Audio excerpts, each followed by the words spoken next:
Hello, and welcome back to Learning with Jelly. So, in our previous lesson, we talked about an introduction of for loops and how for loops can help us iterate through a sequence. It can help us iterate through a string, a list, and so forth. Now, for this lesson, we are going to add conditional statements known as if else or if elif else statements to our for loops. So, let's look at our agenda for today. Our agenda for today is going to add those conditional statements to for loops, and we want to know the difference between if else and if elif else. So, conditional statements. This was back in module 2, the last lesson. Conditional statements are Boolean checks. So, if it's true, do this, else do something else. If you have more than two levels, you can do an elif. So, say for instance, I wanted to do something for younger ages in my list, something for medium ages, and something for high ages. I would use an elif. So, three or more conditions, you're going to use an elif. Just two conditions, you can use an if else. So let's look at these two conditions here. So we have a collection or an iterable, and I have 1, 2, 3, 4, and it's stored in the object nums. And I want, if the number is even, return the number itself, else I want to add 2 to the number if it's odd. So this is going back from the previous lesson for num in num. So for every item in nums, and I'm calling the item in this case num, if num mod 2, which means divided by 2, so this is a nice percent symbol to know. So if num divided by 2's remainder is equal to 0, so a number that has no remainder is even, we are going to just print out the number. Else, I'm going to print num plus 2. So notice that this if statement has a colon at the end. The else statement also has a colon at the end. Notice the indentation because all of that matters. So now I can run this and I see 3, 2, 5, 4. Okay, and it actually worked. So let's look at another example. So in this case is a finicky example because we're working with a list of strings. Strings have single or double quotes around them. If the name contains manager, then capitalize it, else lowercase, and add the string team member at the end of the name. Okay, so in this case, if it has a manager, I just want to capitalize. Else, I want to have everything lowercase. So in this case, I'm going to say for X in names. That's how we always start.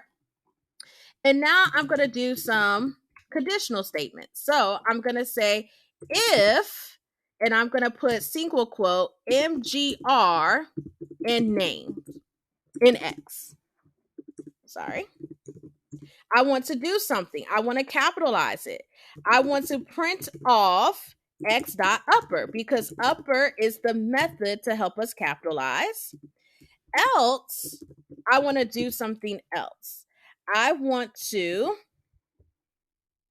make everything else lowercase. So I'm going to say print X dot lower. And then I want to add the string team member to it. And this is what I'm getting. Okay. So, oops, I forgot the parentheses for lower. So it's screaming at me. So in this case, we see manager Susan is all uppercase, manager Tyreek is uppercase, and everybody else has their name plus the string team member. I also can put a space in front of this so that we can have a nice little space after the name, and this is what I get. Okay. So in this case, for X in name, so for every item in this collection, if the string MGR is in the item, then make it upper. Else, make it lowercase and then just add the string team member after that person's name. Okay. All right.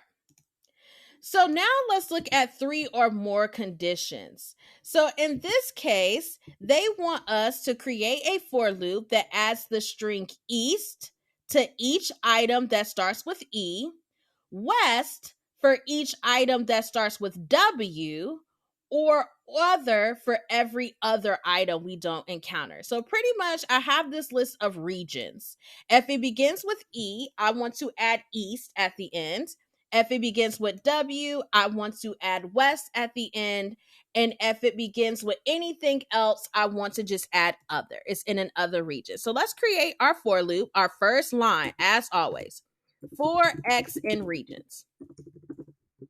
And here we have 3 or more conditions we need to consider. So if the E is in X, we want to print X plus that string of east. And I'm going to go ahead and add a space in front. If, because now we're working with 3 conditions.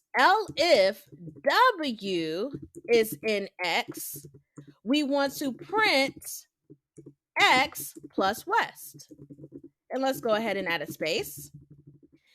And then else, we want to just print for every other condition, X plus other. And I'm going to put a space there, and I'm going to back up this space that I have up here because all of that matters. And I'm going to run it.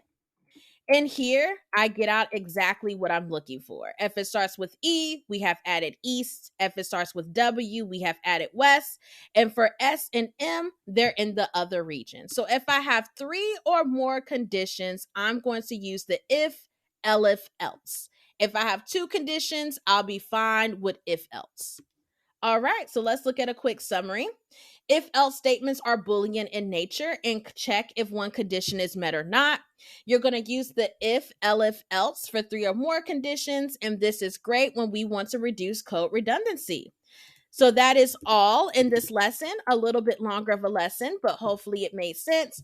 Please go to GitHub, download the notebook so you can practice your own for loops as well. Please like, comment, and subscribe, and we will dive into for loops again in the next lesson. Bye-bye.